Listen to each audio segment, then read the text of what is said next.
let the woman learn in silence with all subjection. But, verse 12, but I suffer not a woman to teach, nor to usurp authority over the men, but to be in silence. Is Apostle Paul in any way forbidding women from teaching, preaching, or pastoring a church from these two verses? The answer is no. It's one thing to read Apostle Paul, it's another thing to understand what Apostle Paul is trying to address at any point in time. Should women teach, preach, or be pastors? The answer is yes. And I'm going to be showing you in this series that women actually taught in the early church. I'm going to be giving you examples of women that taught in the early church. But let's examine these two verses. We're going to be using the same rendering that King James gave to these verses, to these two, the writings of Apostle Paul, that some people use to say that women are forbidden from teaching, preaching, or pastoring a church. Are you there? Okay, so let's quickly go into it. If today is your first time to be here, you're welcome. God bless you. In this channel, I just show you exactly what the Bible is saying. We're not biased. It's what the Bible is saying at any point in time. That's what we show you in this channel. Okay, so now let's quickly. I want you to understand what we're gonna be doing now. Just pay close attention. Now, I want you to pay close to this article here. I want you to pay close attention to this article here, and this article here, and this article here, right? Okay, now I'm going to be giving you an example that will help you understand what Paul is saying here. And I would like you to just pay close attention, because if you understand what we're going to be talking about now, what I'm going to be explaining to you, you will definitely understand that Apostle Paul is actually referring to a particular woman in the church, and either in the church in Ephesus, I think, or in the church in Corinth, where I think Timothy was a bishop of the first bishop in the Ephesian church, right? Okay. Now, so Apostle Paul was referring to a particular woman, and don't just bother yourself about that. We're gonna be showing you that. Okay, so I want to give you an example, an instance that will help you understand exactly what is happening in these two verses. Now, pay close attention. So, supposing you have brother A wants to marry sister B, right? Okay, so sister B is to visit brother A for the first time, right? Sister B comes to the house of brother A. Getting to the house of brother A, look at the statement that sister B made to brother A. Look at it. She said, trying to explain what happened on the way as she was coming. She said, I saw the madman. I saw the madman in the gutter close to the police station called VP in Bank Road. Okay, this is the statement that sister B made to brother A. I saw the madman in the gutter close to the police station called VP in Bank Road. What do you think brother A will reply sister B? Note that there had not been any madman in their discussion prior to this time. Sister B just visited brother A, and she said to brother A, I saw the madman in the gutter close to the police station called VP in Bank Road. Brother A will respond. What will be the response of brother A? Brother A will ask sister B, which madman? Which madman? Because why? Why would they ask that? It's because there had not been any madman in their discussion prior to this time. So brother A will be forced to ask sister B, which madman are you talking about? Why? It's because of this article, the use of this article, they, and this one here, right? Okay. And this one here, the madman, right? The madman. So Sister A used the wrong article to introduce a madman that she saw on her way coming. Are you there? Now, I want to quickly let you know this article, they, this one here, and this article here, A, they are called, this one is called this one is a definite article, why this one is an indefinite article. Okay, an indefinite article is actually used to introduce a noun that had not been in a discussion. An indefinite article, a or an, but in this regard we're using a as an indefinite article is used to introduce a noun that has not been in a discussion or that is unknown. That is unknown to the person that you want to narrate something to. Are you there? Now, what should Sister B, what should she have said? She should have said, I saw a madman in a gutter. In a gutter. Because it's possible that this brother B, this brother A, doesn't know the gutter she's talking about, she's referring to. So she has to use A to bring this gutter into the discussion. And it's possible that the brother doesn't know the filling station called VP that is in Bank Road. So she has to also use A, an indefinite article, to bring filling station into the discussion. So what she should have said is, I saw a madman in a gutter close to a filling station called VP in Bank Road. This is what she would say. If she should coin her statement this way, brother A wouldn't ask, which madman are you talking about? Are you there? Now, supposing this Sister B said this correctly, this second statement, this first, this second.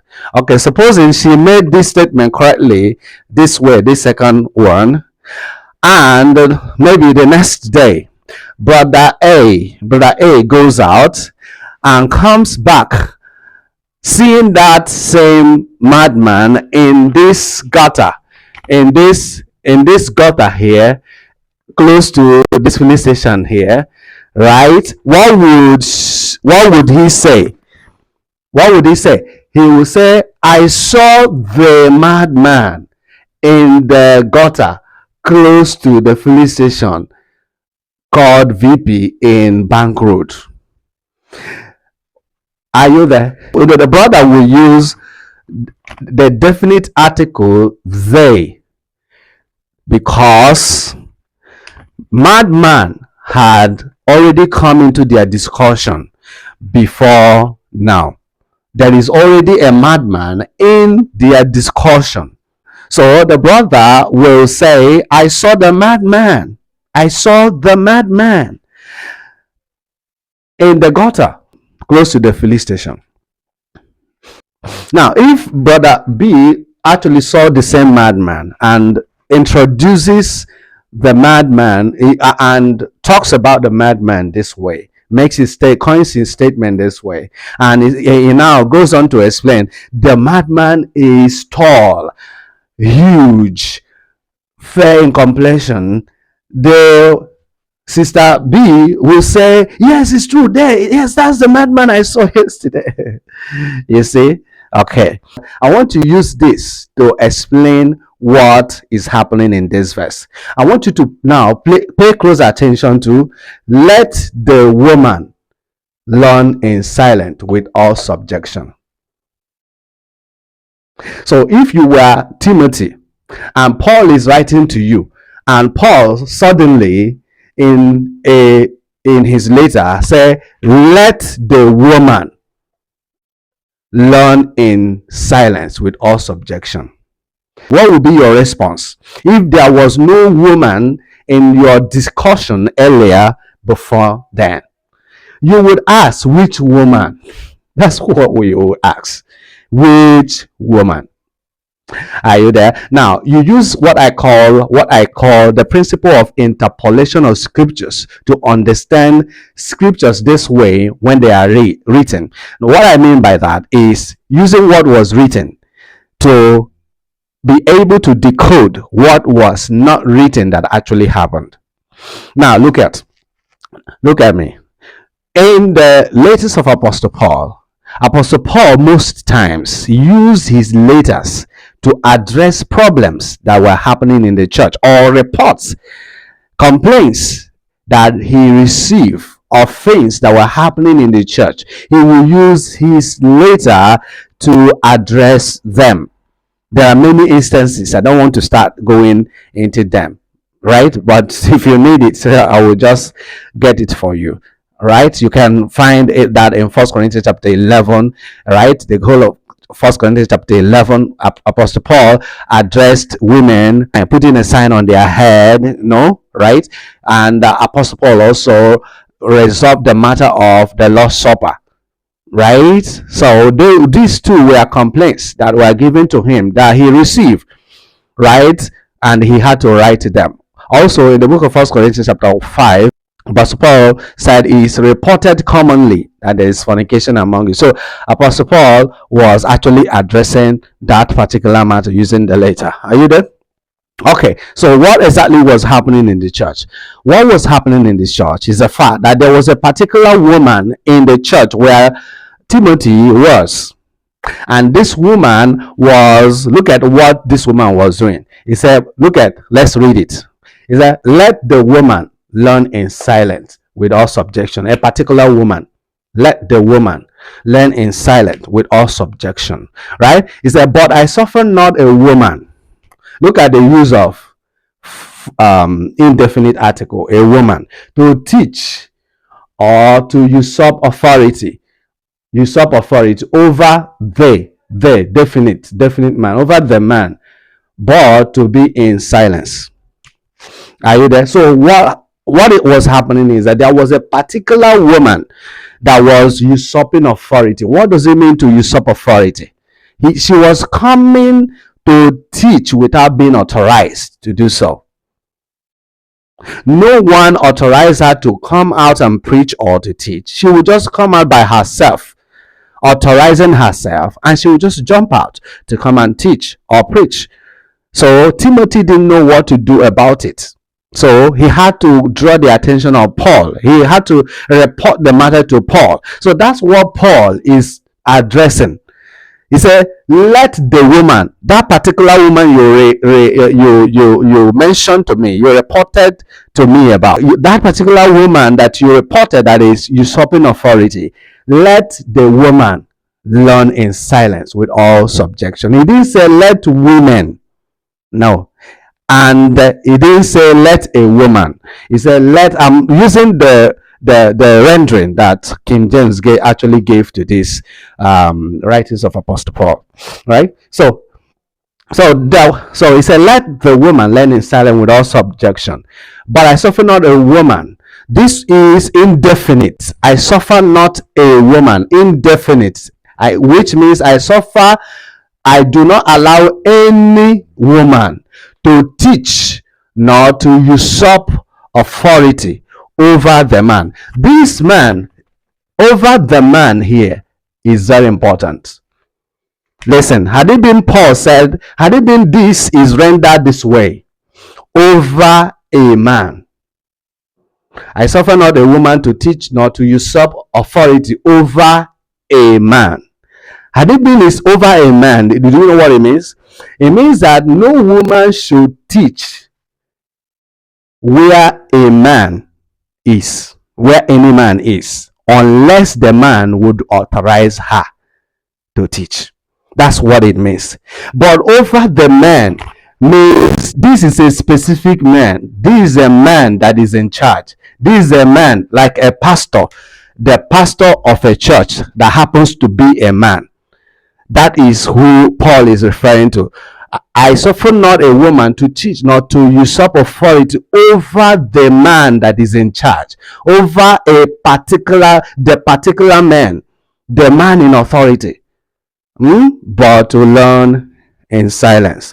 In other words, what this means is that if the man in charge should authorize a woman to teach or to preach or to pastor a church, that woman is not usurping authority.